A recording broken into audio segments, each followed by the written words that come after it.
হরে কৃষ্ণ। সকলকে আবারও কৃষ্ণপ্রীতি শুভেচ্ছা জানিয়ে আমাদের ধারাবাহিক শ্রীমদ্ ভাগবত গীতার ক্লাসে আপনাদেরকে স্বাগতম জানাচ্ছি। আজ আমরা শ্রীমদ্ ভাগবত গীতার চতুর্থ অধ্যায়ের অন্তর্গত 14 নম্বর শ্লোক নিয়ে আমরা আলোচনা করব। তো সকলে শ্রবণ করবেন অত্যন্ত শ্রদ্ধার সহিত। শুরুতে একটি ছোট্ট অনুরোধ, যারা চ্যানেলে আজ প্রথম, চ্যানেলটি অবশ্যই সাবস্ক্রাইব করবেন এই ধরনের ধর্মীয় তত্ত্ব পাওয়ার জন্য, যে চ্যানেলের মাধ্যমে অনেকেরই উপকার হচ্ছে এবং ভবিষ্যতেও কৃষ্ণ চাইলে হবে। আর ভিডিওটি ভালো লাগলে অবশ্যই লাইক করবেন। আমাকে আশীর্বাদ করার জন্য অবশ্যই কমেন্ট সেকশনে একটু হরে কৃষ্ণ লিখে আশীর্বাদ করবেন। আর আপনার বন্ধুবান্ধবকে যদি এই ধরনের ভিডিও পাঠাতে চান তাহলে ভিডিওটি শেয়ার করুন। হোয়াটসঅ্যাপ, আপনার বিভিন্ন হোয়াটসঅ্যাপ গ্রুপে আছে। সত্য কথা বলতে কি, এই কাজগুলিতে আপনার একটি পয়সাও লাগে না।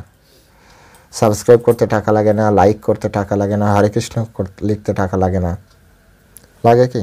লাগে না, কারণ অলরেডি আপনি নেট কিনে রেখেছেন এবং সেটা ধর্মীয় বিষয় যদি আপনি না দেখেন, আপনি অন্য কাজে নেট ব্যবহার করবেন। ধর্মীয় বিষয় দেখুন, চেতনা পরিবর্তন হবে।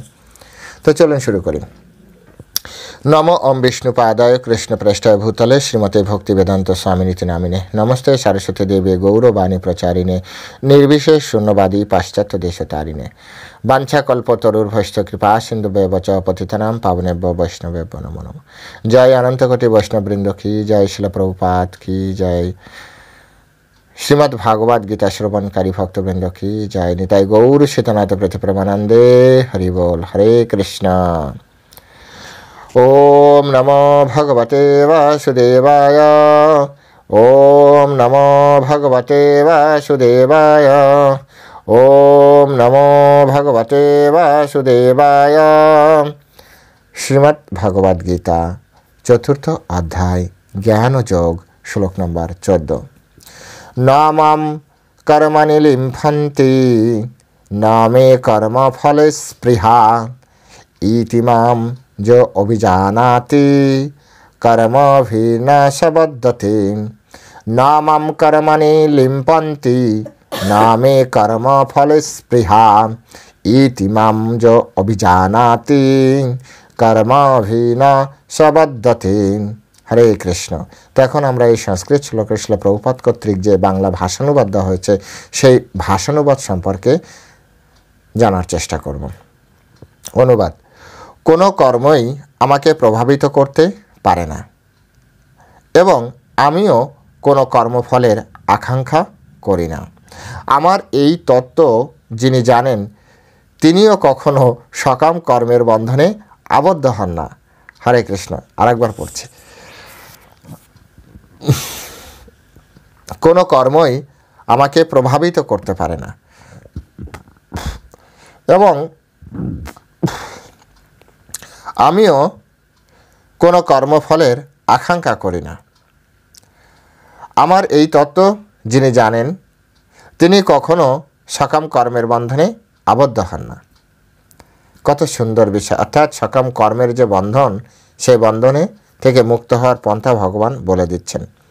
তো এই শ্লোকটি পূর্ব শ্লোকের সাথে কিন্তু যুক্ত। পূর্ব শ্লোক এর আগের ক্লাস আপনারা, আমি জানি না কে কে করেছেন, যারা করেছেন তারা বুঝতে পারছেন। আগের শ্লোকটা কী ছিল? চাতুর্বর্ণ ময়া সৃষ্ট গুণকর্ম বিভাগাশা তস্বকর্তারম ওপিমাম বিদ্ধি অকর্তার অব্যয়ম। বলছে প্রকৃতির 3টি গুণ এবং কর্ম অনুসারে আমি মানব সমাজের 4টি বর্ণ সৃষ্টি বিভাগ করেছি, 4টি বর্ণ বিভাগ সৃষ্টি করেছি। এই লাস্টের লাইনের সাথে ওই লাইনটা তস্য কর্তার ওপিমাম বিদ্ধি অকর্তার অব্যয়ম অকর্তারম অব্যয়ম। অর্থাৎ আমি এই প্রথার স্রষ্টা হলো আমাকে অকর্তা এবং অব্যয় বলে জানবে। অকর্তা ভগবান সব কিছু সৃষ্টি করেছে, কিন্তু ভগবান কোনো কিছুর সাথে যুক্ত নয়। কিভাবে সম্ভব? এই জড়জগতেও আচার্যরা একটা সুন্দর উদাহরণ দেন। যেভাবে মাকড়সা জাল বনে, দেখেছেন? মাকড়সা জাল বনে, এই জালে অনেক ছোট ছোট পোকামাকড় আটকে যায়। কিন্তু মাকড়সা কিন্তু কখনো ওই জালে আটকায় না। ঠিক তেমনি এই সৃষ্টি মায়া রচিত সৃষ্টি, আর মায়া কৃষ্ণের অধীন শক্তি। মায়া কৃষ্ণের অধীন শক্তি, মায়ার মাধ্যমে কৃষ্ণ এগুলো করান। তাই কৃষ্ণের শক্তি দ্বারা এই জগৎ যেহেতু তৈরি করা হয়েছে, হ্যাঁ, এই প্রপঞ্চ তৈরি করা হয়েছে, তাই তিনি এই প্রপঞ্চের সাথে যুক্ত নন এবং তিনি সৃষ্টি করলেও তিনি সবসময় অকর্তা, তিনি কর্তা নন। হ্যাঁ, সুতরাং কর্মফলও তাকে বাঁধতে পারে না। এই কারণে এখানে বলছে কোনো কর্মই আমাকে প্রভাবিত করতে পারে না, কোনো কর্ম তাকে প্রভাবিত করতে পারে না। কত সুন্দর একটি কথা। শ্রীকৃষ্ণ সম্পর্কে যাদের বিভ্রান্তি আছে না, গীতাটা ভালো করে পড়া উচিত, সমস্ত বিভ্রান্তি নষ্ট হয়ে যাবে। কৃষ্ণকে আপনি নূতন করে জানতে পারবেন। কৃষ্ণ যে সুপ্রিম পার্সোনালিটি অফ গডহেড, পরমেশ্বর ভগবান, আপনি জানতে পারবেন, বুঝতে পারবেন। আর এটি যেদিন বুঝতে পারবেন, আপনার হৃদয়ে আনন্দ আসবে। 100% গ্যারান্টি সহকারে বলছি, আপনার হৃদয়ে আনন্দ আসবে। আর এই আনন্দ মোবাইল দেখার আনন্দ নয়, এই আনন্দ সিনেমা দেখার আনন্দ নয়, এই আনন্দ দীঘা দার্জিলিং যাওয়ার আনন্দ নয়, এই আনন্দ হিমালয় চড়ার আনন্দ নয়, এই আনন্দ হচ্ছে দিব্য আনন্দ। আপনি ভিতর থেকে আনন্দিত হবেন। আপনি না খেয়ে থাকলেও আপনার ভিতরে আনন্দ আপনি প্রাপ্তি করতে পারবেন। আপনি গাছতলায় শুয়ে থাকলেও আপনার ভিতরে আনন্দ পেতে পারবেন। এই আনন্দ সেই আনন্দ যেদিন আপনি কৃষ্ণকে জানতে পারবেন, যেদিন আপনি কৃষ্ণকে বুঝতে পারবেন। কৃষ্ণ হচ্ছেন supreme personality of Godhead, Krishna হচ্ছেন সর্বময় কর্তা, কৃষ্ণই এই সমগ্র প্রপঞ্চ সৃষ্টি করেছেন। কৃষ্ণের ইচ্ছায় সব কিছু চলছে, কৃষ্ণের ইচ্ছায় একদিন সব কিছু ধ্বংস হয়ে যাবে। কৃষ্ণই হচ্ছেন সব। এটি যেদিন আপনি জানতে পারবেন, সেদিন আপনি বুঝতে পারবেন সাধুদের হৃদয়ে আনন্দ কিসের। সাধুরা সবসময় খেয়ে থাক, না খেয়ে থাক, গাছতলায় থাক অথবা রাজপ্রাসাদে থাক, সবসময় কিসে এত আনন্দ পায়। সাধুরা সব কিছু করেও কেন তারা নিরাসক্ত থাকতে পারে? সাধুরা সব কিছুর সাথে যুক্ত থেকেও কেন তারা কোনো কিছু না করে থাকতে পারে? সেদিন আপনি বুঝতে পারবেন সাধুদের মনোবৃত্তি। তাই গীতা ভালো করে পড়ুন, গীতা ভালো করে বোঝার চেষ্টা করুন। গীতায় শ্রীকৃষ্ণ নিজেকে প্রকাশ করেছে, গীতায় শ্রীকৃষ্ণ নিজেকে প্রকাশ করেছে। পাশ্চিত্য তো আবারও বলি, এর আগে যারা রেগুলার ক্লাস শুনছেন তারা জানেন, যারা আজ প্রথম ভিডিও পেয়েছেন, আপনাদের জন্য বলছি, 5টি তত্ত্ব গীতায় আলোচনা করা হচ্ছে। 1, গীতায় জীব কে, প্রকৃত আমি কে, জীব কে, সেটা বর্ণনা করা হয়েছে। গীতায় ভগবান কে, এটা বর্ণনা করা হয়েছে। গীতায় আপনার কর্ম কি বা কর্ম কি, এটা বর্ণনা করা হয়েছে। গীতায় প্রকৃতি কি, এটা বর্ণনা করা হয়েছে। গীতায় কাল বা টাইম, এটি বর্ণনা করা হয়েছে। এই 5টি তত্ত্ব গীতার ভিতরে বর্ণনা করা হয়েছে। কৃষ্ণ নিজেকে প্রকাশ করছে বর্তমান। এর আগে দ্বিতীয় অধ্যায়ে আমরা জীবের স্বরূপ সম্পর্কে বর্ণনা করা হয়েছে। তৃতীয় অধ্যায়ও কিছুটা করা হয়েছে। চতুর্থ অধ্যায় থেকে ভগবান নিজেকে প্রকাশ করতে শুরু করেছে। অ্যাকচুয়ালি তৃতীয় অধ্যায় প্রায় শেষের থেকে, হ্যাঁ, কর্ম তৃতীয় অধ্যায় বর্ণনা করা হয়েছে। এখন চতুর্থ অধ্যায় ভগবান নিজেকে প্রকাশ করছেন। তার জন্ম কেমন, তার কর্ম কেমন, তিনি কর্ম করলেও আসলে জড়ায় কেন। এর আগে বলেছেন না, জন্ম কর্ম চমে দিব্যম। আপনি বলবেন হ্যাঁ, অপ্রাকৃত কর্ম, তথাপিত কর্ম করেন। কিন্তু ভগবান এখানে বলছেন কোনো কর্মই আমাকে প্রভাবিত করতে পারে না। ভগবান সব কিছু সৃষ্টি করেছে, সব কিছু করার জন্য তার অনেক লোক আছে। সুতরাং তাকে কিভাবে প্রভাবিত করবে, কিভাবে প্রভাবিত হবে সে? এই জন্য ভগবান বলছেন ভগবানকে কেউ কোনোভাবে প্রভাবিত করতে পারে না। এবং আমি কোনো কর্মফলেরও আকাঙ্ক্ষা করি না। কী ফল তৈরি করবে বলুন আপনি? মানুষ তো কোনো কিছুর জন্য যেমন একজন ব্যক্তি চাকরি করে, সে একটা বাড়ি করবে, তাই যদি তার অনেকগুলো বাড়ি থাকে আরও বাড়াবে। তাই যদি আলটিমেট তার কাছে সব পাওয়ার থাকে, তখন কি সে চাকরি করবে? ভগবান যে কর্মফলের প্রতি আকাঙ্ক্ষা করি না এই কথা বললেন, এই কথার সায়েন্টিফিক যে রিজন সেটা আপনাকে বুঝতে হবে। এই অনন্ত কোটি ব্রহ্মাণ্ড যে তুড়িতে ফ্র্যাকশন অফ সেকেন্ড ভগবান তৈরি করতে, মানে জাস্ট ভেবেছে সব কিছু তৈরি হয়ে গেল। এই যার শক্তি, জাস্ট ভেবেছে, অনন্ত কোটি ব্রহ্মাণ্ড জাস্ট ভেবেছে আর তৈরি হয়ে গেল। এই যার শক্তি, তার আবার কর্মফলের প্রতি আকাঙ্ক্ষা কি, যে তাকে কিছু করে তারপরে ফল প্রাপ্তি করতে হবে। সেজন্য ভগবানের কর্মফলের প্রতি আকাঙ্ক্ষা থাকে না। অনেক ধনী ব্যক্তির মানে যারা করোড়পতি, তারা দেখবেন তাদের ছেলেমেয়েরা চাকরি বাকরি কিছু করে না। কি করবে চাকরি করে? কিন্তু একটা মিডল ক্লাস বা লোয়ার মিডল ক্লাস যারা আছে, এদের ফ্যামিলির একটা সন্তান যে কি পরিমাণে স্ট্রাগল করছে, আপনারা অনেকে যারা ভিডিও দেখেন, এই ভিডিও যারা দেখছেন, তারা অন্তত যদি ওই ক্লাসের থাকেন বুঝতে পারেন, তখন এই ধর্ম কথায় কাজ আসবে না। তখন সেই ঈশের মতো, কাজী নজরুলের মতো বলতে হবে যে চাঁদ দেখে মনে হয় ঝলসানো রুটি, পেটে যদি খিদা থাকে চাঁদ দেখেও রুটির মতো মনে হয় যে খেতে পারলে পেট ভরবে। তখন আর কবিতার কথা মনে উঠবে না, চাঁদ দেখে তখন আর কবিতার কথা মনে পড়বে না। কিন্তু যারা কোটিপতির সন্তান, হাজার হাজার মিলিয়ন কোটি টাকা যাদের রয়েছে, কি মনে হয়? বিচার করে দেখুন তো। একটা এরকম একটা পৃথিবীর একটা কিছু এমন কিছু অর্থ হয়ে গেল, তারপরেই তাদের জীবনে আর কোনো ঠিক আছে চলছে, চলুক, যাচ্ছে যাক। তাহলে কৃষ্ণের কথা চিন্তা করুন একবার, যিনি সব কিছু সৃষ্টি করেছেন, তিনি কিভাবে সব কিছুর প্রতি আকাঙ্ক্ষা করতে পারেন? আর আকাঙ্ক্ষা করেও বাকি সবই তো তার, আকাঙ্ক্ষা করার কি দরকার? যা আমি আপনি দেখতে না পাচ্ছি তাও তার, এগুলো বুঝতে হবে। আর ভগবান এখানে সুন্দরভাবে এটি যে বুঝতে পারে, এই যে এতক্ষণ ধরে যে জিনিসটা বোঝালাম, সেই জিনিসটা যে বুঝতে পারে, আমার এই তত্ত্ব যিনি জানেন, অর্থাৎ ভগবানের কোনো কর্ম ভগবানকে প্রভাবিত করে না, ভগবান কোনো কর্মফলের প্রতি আকাঙ্ক্ষা করেন না, এই দুটি বলছেন যে এই তত্ত্ব যিনি জানেন, তিনি কখনো সকাম কর্মের বন্ধনে আবদ্ধ হন না। এই জগতে দুই ধরনের কর্ম রয়েছে, একটা হচ্ছে সকাম কর্ম, একটা হচ্ছে নিষ্কাম কর্ম। সকাম কর্ম হচ্ছে নিজের ইন্দ্রিয় তৃপ্তির জন্য, নিজের কামনা বাসনা পূর্ণ করার জন্য, তাকে বলা হচ্ছে সকাম কর্ম। সে আপনি যেভাবে যে মুডে করেন, এটাকে বলা হয় সকাম কর্ম। সকাম কর্মের ফলে বন্ধন নিশ্চিত। আপনি যদি সৎকর্ম করেন তথাপি যে কর্মের যে জীবনে কৃষ্ণ কেন্দ্রে নেই, বলবেন আমি তো সৎ জীবনযাপন করতে পারেন।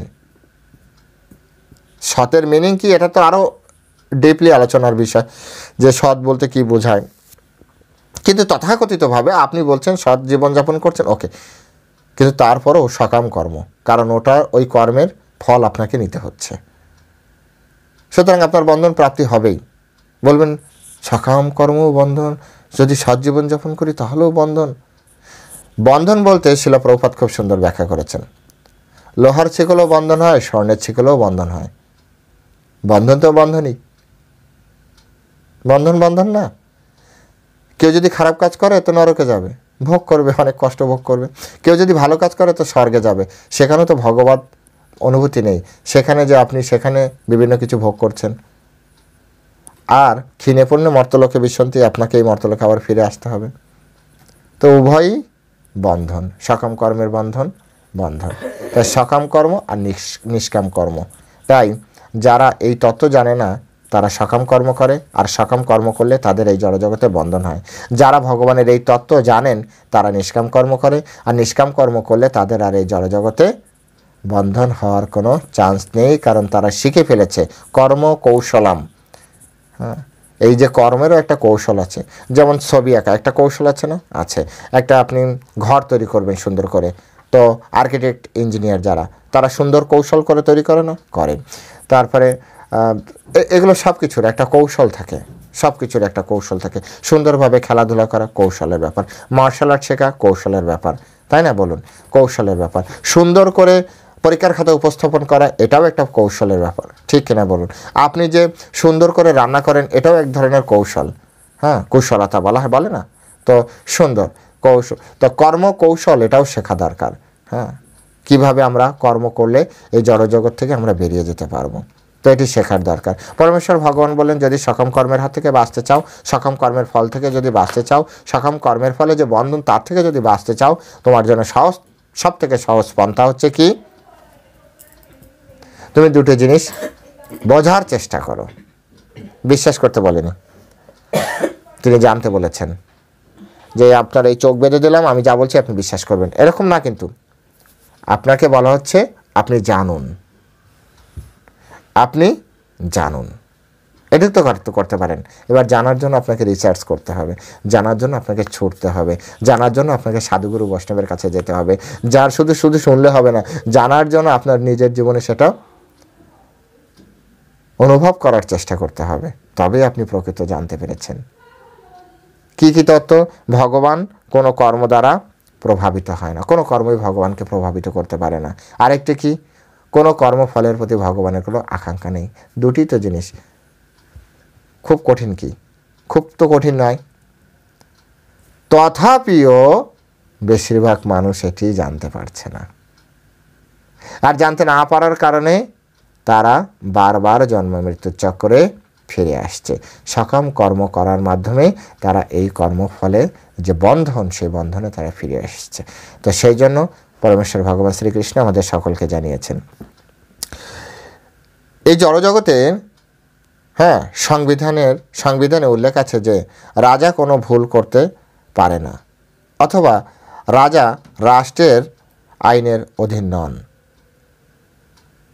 রাষ্ট্রের যে আইন, ধরুন আমরা একটা সুন্দরভাবে ট্রাফিক আইন মেনে চলব, এটা কিন্তু স্বাভাবিক সকলের জন্য।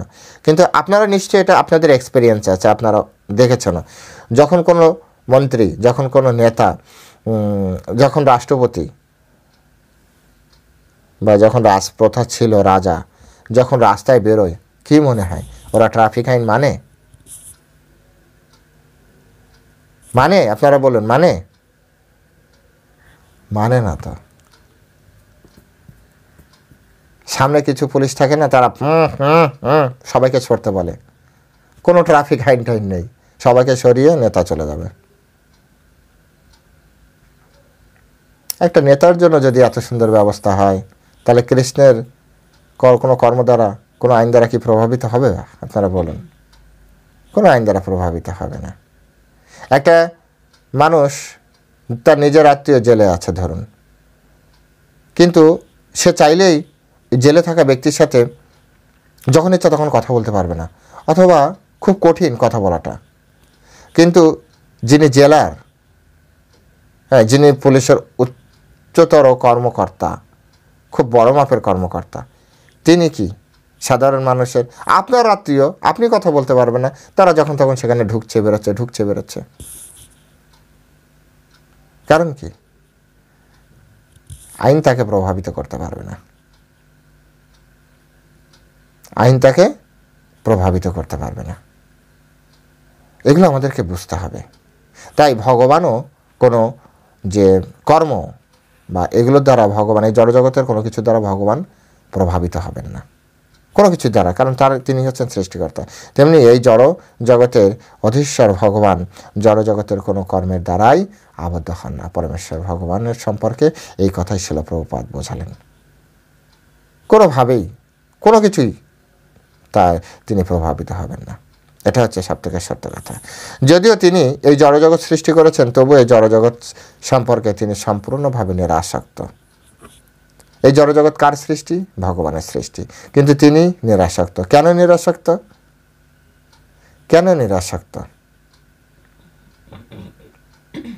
জানেন আপনারা কেন নিরাসক্ত? এই জিনিসটা যদি আপনাদের জানতে হয় না, তাহলে একটা কুমোরের বাড়িতে যেতে হবে, আর দেখতে হবে কুমোর অনেক সুন্দর সুন্দর জিনিস তৈরি করে, কিন্তু কোনো জিনিসই তার ঘরে সবসময় রেখে দেওয়ার চেষ্টা করে না। এই তৈরি করেছে, এই বের করে দেয়, এই তৈরি করেছে, এই বের করে দেয়। জিনিসের প্রতি তার কোনো আসক্তি নেই। বলুন, ও তো টাকা পায়, ঠিক আছে, টাকা পায়, ঠিক আছে, কিন্তু পরমেশ্বর ভগবান এরকম অনন্ত কোটি ব্রহ্মাণ্ড প্রতিদিন তৈরি করছে, প্রতিদিন অনন্ত কোটি ব্রহ্মাণ্ড, কোনো না কোনো ব্রহ্মাণ্ডের আয়ু শেষ, দুম করে ফাস্ট হয়ে আবার সব কিছু শেষ হয়ে ভগবানের ভিতরে ঢুকে যাচ্ছে। আবার মানে এটাকে বলা হচ্ছে যে সমুদ্রে যেমন বুদবুদ তৈরি হয় না, সেরকম বুদবুদের মতো ব্রহ্মাণ্ড তৈরি হচ্ছে, বুদবুদের মতো ব্রহ্মাণ্ড ফেটে নষ্ট হয়ে যাচ্ছে। মনে হয় অনেকের মাথার উপর দিয়ে চলে যাচ্ছে, তাই না? এনিহাও, তো এই জন্য যার কাজই এরকম, ঠিক আছে, সে তার আবার এই ব্রহ্মাণ্ডের প্রতি আসক্তি কিসের? ব্রহ্মাণ্ডের প্রতি আসক্তি আর থাকে বলুন? থাকে না। তো সেজন্য ভগবানের কোনো আসক্তি নেই, তিনি সম্পূর্ণ উদাসীন। একই কাজ তো রেগুলার করতে হচ্ছে ভগবানকে, হ্যাঁ একই কাজ।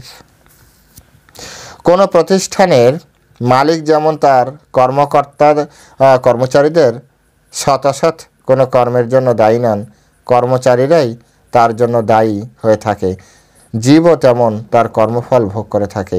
ইন্দ্রিয় সুখ ভোগ করার জন্য জীব নানা রকম কর্ম করে চলে। ভগবান কখনো এই ধরনের কর্ম করার বিধান দেননি।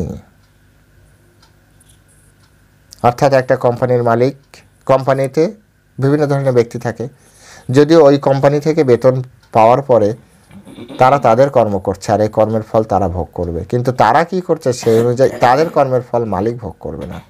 অনেকে বলে না ভগবান করাচ্ছে তাই আমি করছি, এমন একটা ভাব যেন ভগবানই যাবে কর্মফল ভোগ করার জন্য। না ভাই, ভগবান কর্মফল ভোগ করার জন্য যাবে না।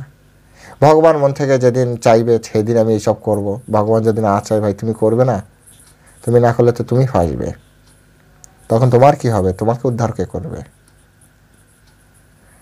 বিষয়গুলো সূক্ষ্মভাবে বোঝার চেষ্টা করতে হবে আমাদেরকে।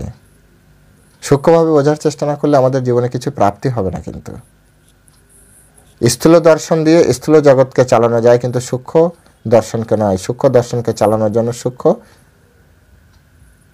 দর্শন চাই, সূক্ষ্ম অনুভূতি চাই, জ্ঞানের সূক্ষ্ম স্তরে বিচার বিশ্লেষণ চাই।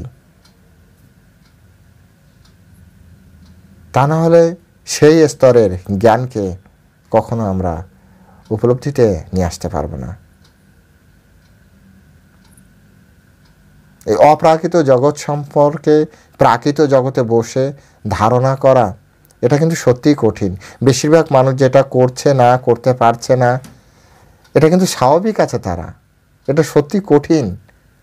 এখানে বসে উপর সম্পর্কে শুধু তত্ত্বের ওপরে নিজেকে তৈরি করা, এটা সত্যি কঠিন। এটা যদি কৃষ্ণের কৃপা হয়, সাধুগুরু বৈষ্ণবের কৃপা হয়, তখন ওই ধাম হৃদয়ে প্রকটিত হয়, তবেই তো বিশ্বাসটা আসে। হ্যাঁ এটা আছে, শিওর আছে, কেন নেই? আমি তো কখনো সাইবেরিয়া যাইনি, সাইবেরিয়া নেই? আছে তো। ঠিক তেমনি ভগবত ধাম আছে, কেউ না কেউ গিয়েছে, আমাদেরও গিয়েছে, নারদমুনি গিয়েছে, ব্রহ্মা গিয়েছে, ইন্দ্র গিয়েছে, আমাদের ডকুমেন্ট আছে, আমাদের শাস্ত্রে আমাদের ডকুমেন্ট। সুতরাং এগুলো বুঝতে হবে, সূক্ষ্ম স্তরে যে বুঝতে হবে। ভগবান কখনো জীবের কোনো কর্মফল গ্রহণ করেন না, যদিও তিনি মালিক, তিনি সৃষ্টিকর্তা, তথাপি জীব তার কর্মফল ভোগ করবে। আর সেজন্য বলছে যে কর্মফল ভোগ করার হাত থেকে বাঁচার উপায় কি? সহজ উপায়, দুটি জিনিস জানা। কি কি? ভগবান কোনো কর্ম দ্বারা প্রভাবিত হন না, আর ভগবানের কোনো কর্মফলের প্রতি আকাঙ্ক্ষা নেই। কত সুন্দরভাবে আপনি চাইলেই সহজে বুঝতে পারবেন, কিন্তু যদি আমরা বোঝার চেষ্টা না করি তাহলেই আমাদের প্রবলেমটা হয়। ওই যে একটা গল্প আছে না, একবার এক রাজা, তিনি সারা রাজ্য ঘোষণা করে দিয়েছে যদি আমাকে কেউ বোঝাতে পারে তাহলে আমার রাজ্যের অর্ধেক তাকে দিয়ে দেব এবং আমার স্ত্রীকেও তাকে দান করব। তো এই কথা শুনে পাশে বসে স্ত্রী কাঁদতে শুরু করেছে। হ্যাঁ ঠিক আছে, অর্ধেক দান করে দেবেন, এটা তো মেনে নেওয়াই যায়, এত বড় রাজ্য কী আছে, অর্ধেক দান করলে কিছু হবে না, তাহলে আপনি আমাকে দান করে দিবেন। তো রাজা বলছে তুমি বেকারই কাঁদছ। বলছে কাঁদবো না, আপনি আমাকে অপরকে দান করে দেবেন। ছাড়ো, কেউ আমাকে বোঝাতে পারবে তারপরে তো আমি বুঝবো, সে আমাকে বোঝাবে আর আমি বুঝবো, তারপরে তো তোমাকে দান করব।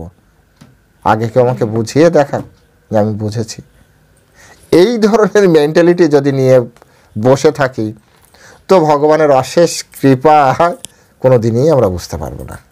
বোঝার চেষ্টা যদি আমরা করতে পারি, বোঝার চেষ্টা যে হ্যাঁ এটা আমাদের বুঝতে হবে, তো অশেষ সুযোগ আছে, অফুরন্ত সুযোগ আছে, সময়ও আছে শ্রীমদ্ ভাগবত গীতা বোঝার, শ্রীমদ্ ভাগবত গীতার মাধ্যমে ভগবানকে উপলব্ধি করার সুযোগ আজও আছে।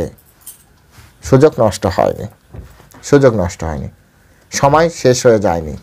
চেষ্টা করুন, সাধুগুরু বৈষ্ণবের কৃপার মাধ্যমে চেষ্টা করুন, অবশ্যই প্রাপ্তি করতে পারবেন। আমি 100% কনফিডেন্টলি বলছি। মাত্র 3 মাস আপনি শ্রীমদ্ ভাগবত গীতা এভাবে শুনুন আর পড়ুন, মাত্র 3 মাস।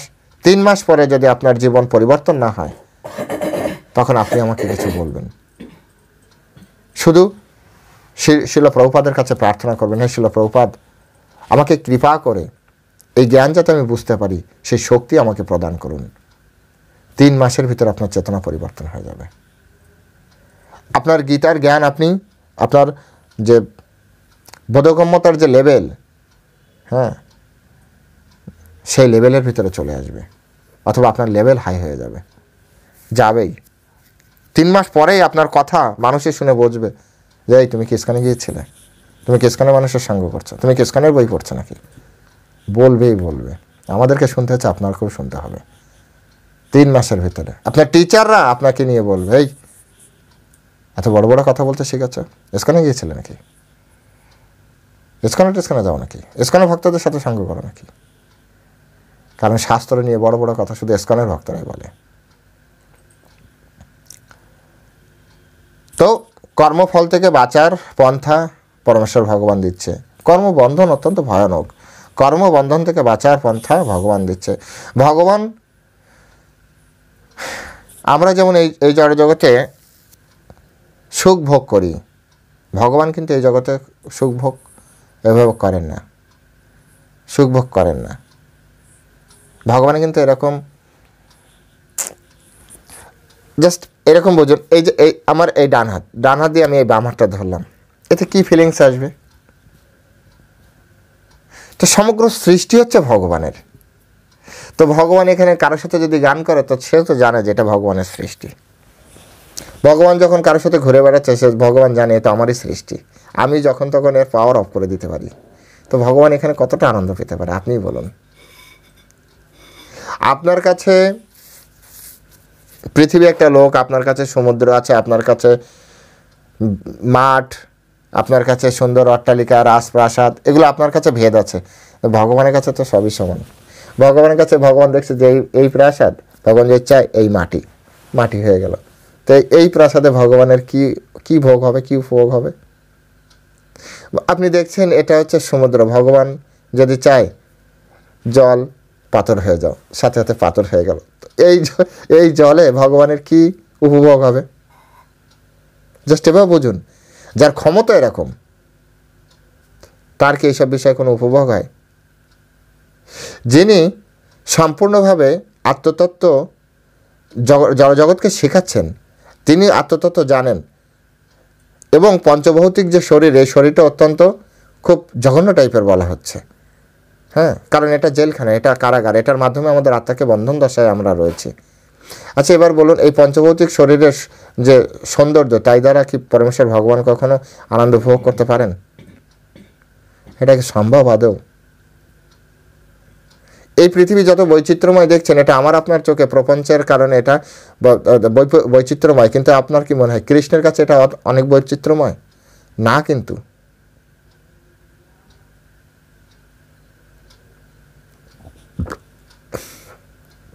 আপনার কাছে গাছ আলাদা, আপনার কাছে ঘাস আলাদা, আপনার কাছে ময়ূর আলাদা, আপনার কাছে গাভী আলাদা, কিন্তু কৃষ্ণের কাছে সব আত্মা, সবই আত্মা। কৃষ্ণ সকলের সাথে কথা বলতে পারেন, সকলে কৃষ্ণের সাথে কথা বলতে পারে। কৃষ্ণ পাথরের সাথে কথা বলতে পারে, কিন্তু আমি আপনি পারি না। কৃষ্ণ যদি পাথরের উপরে বসতে চাই, পাথর নরম হয়ে যায়, আমার আপনার হয় না। তাই আমার আপনার কাছে পাথরের যে দৃষ্টি, মানে দৃষ্টিভঙ্গি, পাথরকে দেখার যে দৃষ্টিভঙ্গি, কৃষ্ণের কাছে কিন্তু সেরকম নয়। তাই কৃষ্ণ কি উপভোগ করবে? চরণ পাহাড় আছে, বৃন্দাবনে যান, যে দেখে আসেন চরণ পাহাড়ের চিহ্ন আছে। পুরীতে যান, শ্রী চৈতন্য মহাপ্রভু প্রণাম করেছিল, প্রেমে পাথর গলে গিয়েছিল। এরকম অনেক নজির আছে। চরণ পাহাড়ে আজও সেই হরিণের পায়ের চিহ্ন আছে। চৈতন্য ভগবান কৃষ্ণের সাথে যারা ঘুরত, যে দেখুন, প্রমাণ আছে তো। পিচ্ছিল পাথর, যেখানে ভগবান পিচ্ছিল খেতেন, যান যে দেখে আসেন। তো এখন এই ভগবানের কাছে এই যে পাথর, যেমন পাথর মানে খুব শক্ত হবে, এটা আমাদের অনুভূতি, কিন্তু ভগবানের কাছে কি এই অনুভূতি? যারা বৃন্দাবনে গিয়েছেন, বৃন্দাবন থেকে বর্ষণা থেকে নন্দগাঁও অনেকটা দূর, আমরা তো বাসে করে গিয়েছি, বাবা তাই কষ্ট হয়ে যায়। আর সেখান থেকে প্রতিদিন রাধারানী আপনার নিয়ে আসতেন, রান্না করে নিয়ে আসতেন কৃষ্ণের জন্য। এটা কীভাবে পসিবল? এই যাদের শক্তি, এই যাদের ক্ষমতা, তারা কিভাবে উপভোগ করে এই জগৎকে? কৃষ্ণের নন্দগাঁও থেকে গোবর্ধন অনেকটা দূর, হ্যাঁ। তারপরে যে বিভিন্ন বন, সেগুলো অনেক অনেক দূরে দূরে। যারা বৃন্দাবনে গিয়েছেন তারা জানেন। সেখানে ভগবান প্রায় সেই সব জায়গায় ঘুরতে যেতেন, প্রতিদিন যেতেন, নিধুবনে যেতেন। কিভাবে যেতেন? তো ভগবানের কাছে সব কিছু হচ্ছে সহজ। ভগবান যখন হাঁটতে থাকে, ধরিত্রী মাতা তখন স্প্রিংয়ের মতো কাজ করে, জাস্ট এইভাবে পদ্মের পাতার মতো। আচার্যরা বলেন ভগবান এই পা থেকে এই পা যখন এরকম দিল, তখন পদ্মের পাতা এরকমভাবে প্রকাশিত হলো। তো ভগবান অনেকটা দূর চলে গেলেন, অনেকটা দূর চলে গেলেন। এভাবে ধরিত্রীর মাতা হেল্প করতেন। কিন্তু আমি কি বুঝতে পারবো? সায়েন্স বর্তমানে যে বোকা সায়েন্স, এই বোকা সায়েন্স তো এটাকে কোনোভাবেই ব্যাখ্যা করতে পারবে না, আর ফলে আমরাও মানতে পারবো না। যেমন গোবর্ধন উঁচু করে রেখেছিলেন 7 দিন 7 রাত। বর্তমানে এই বোকা সায়েন্সের কোনো আছে, কোনো প্রিন্সিপাল আছে যেটা কীভাবে সম্ভব হলো, কেমন করে সম্ভব হলো 7 দিন 7 রাত? আর যখনই সেটা ব্যাখ্যা করতে ওরা পারবে না, তখন বলবে এটা কল্পনা। ওদের কাছে একটা খুব সুন্দর আছে, যেটা ওরা ব্যাখ্যা করতে না পারে সেটাকে কাল্পনিক বলে চালিয়ে দেবে। একেবারে খুব মানে কি বলে, মোক্ষম অস্ত্র। যা কোনো মানে যে কোনো তত্ত্ব যদি না মেলাতে পারে, সেটা সে কি বলবে, এটা কাল্পনিক, এটা বিশ্বাসযোগ্য নয়। মানে ওর প্রিন্সিপালে আর কাজ করছে না। সেটা বলবে না যে এটাকে বোঝার মতো যে জ্ঞান বা এটাকে ব্যাখ্যা করার মতো যে প্রিন্সিপাল দরকার, সেটা আমার কাছে নেই, ল্যাকিংস আমার, সেটা স্বীকার করবে না। সেটাকে কি বলে চালাবে, এটা কাল্পনিক, এটা অবিশ্বাস্য, বিশ্বাসযোগ্য নয়। ভাই ঘটনা ঘটে গেছে, ইতিহাসে লেখা আছে, তুমি কেন অবিশ্বাসী কাল্পনিক বলছো? তুমি চেষ্টা করো যে কোনো প্রিন্সিপাল বের করার চেষ্টা করো যে আসলে এই প্রিন্সিপালে হলেও হতে পারে। তো ঠিক একইভাবে ভগবানের কাছে ওই ধরনের উপভোগ নেই যে ধরনের উপভোগ আমাদের রয়েছে। তাই আমাদের কর্মফলে বন্ধন হয়, ভগবানের কর্মে সে ধরনের বন্ধন হয় না। কারণ ভগবানের কর্ম আর আমাদের কর্ম, আপনারা এতক্ষণে নিশ্চয়ই বুঝতে পেরেছেন, ভগবানের কর্ম করা আর আমাদের কর্ম করা সেম নয়, সেম নয়। সেজন্য ভগবান কর্মফলে কখনো আসক্তিও নেই, আর ভগবান কর্মফলে কখনো বন্ধনা হয় না। কর্মফলে বন্ধন হচ্ছে জীবের, জীব সেরকম মানে কৃষ্ণের মতো নয়। যেমন উদাহরণ হিসেবে শিল প্রভুপাদ খুব সুন্দর একটা উদাহরণ দিয়েছেন। উদাহরণ হিসেবে বলা যেতে পারে যে পৃথিবীতে নানা রকমের গাছপালা সৃষ্টির জন্য বৃষ্টি দায়ী নয়, যদিও বৃষ্টির অভাবে কোনো গাছপালা জন্মানোর সম্ভাবনা থাকে না। অর্থাৎ বৃষ্টি থেকে গাছ হবে এমন নয়, আবার বৃষ্টির অভাব হলেও যে গাছপালা জন্মাবে এমনও কিন্তু নয়। কত সুন্দর একটি উদাহরণ। তাই বৈদিক স্মৃতিতে বলা হচ্ছে, নিমিত্ত মাত্রম এবসৌ সৃজনম সর্বকর্মাণি প্রধান কারণম ভূতা যত বৈ সৃজ্যশক্তায়া। এই জড় সৃষ্টির পরম কারণ হচ্ছেন একমাত্র ভগবান। জড়া প্রকৃতি হচ্ছে নিমিত্ত কারণ, যার ফলে জড় সৃষ্টিকে প্রত্যক্ষ করা যায়। তাই সৃষ্ট জীব অনেক সময় হ্যাঁ, সৃষ্ট জীব অনেক রকম, যেমন দেবতা, মানুষ, পশু পাখি, শিল প্রভুপাদ বলছেন এ সব কিছু সৃষ্ট জীব। তাদের পূর্বকৃত পুণ্য অথবা পাপ কর্ম অনুসারে সুখ ও দুঃখ পেয়ে থাকে এই জড় জগতে। এটা হচ্ছে সৃষ্টিতত্ত্ব, এটা হচ্ছে সৃষ্টি তত্ত্ব। এটাকে আমাদেরকে বুঝতে হবে।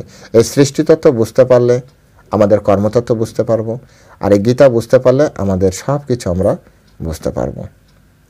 তাই সকলের কাছে প্রতিদিনকার মতো একটা অনুরোধ কমন, সেটি হচ্ছে সকলে গীতা শ্রদ্ধার সহিত ভক্তি করে গুরুত্ব সহকারে সাধুগুরু বৈষ্ণবের সান্নিধ্যে থেকে পড়ুন। কোনো বড় পাঠক, কীর্তনিয়া, কোনো অনেক উচ্চশিক্ষিত কিন্তু সাধুগুরু বৈষ্ণব নন, তার কাছে পড়তে হবে না। পড়লেও আপনি বুঝতে পারবেন না। অনেক ব্যক্তি পড়েছে, পড়ে পড়ে মুখস্থ করেছে, কিন্তু আদৌ জীবন দেখুন যেমন ছিল তেমন আছে। এর ফলে প্রকৃত কোনো লাভ হয় না। সাধুগুরু বৈষ্ণবের চরণের থেকে পড়ুন, সকলেরই কল্যাণ হবে। হরে কৃষ্ণ। জয় শিল প্রভুপাদ কি জয়।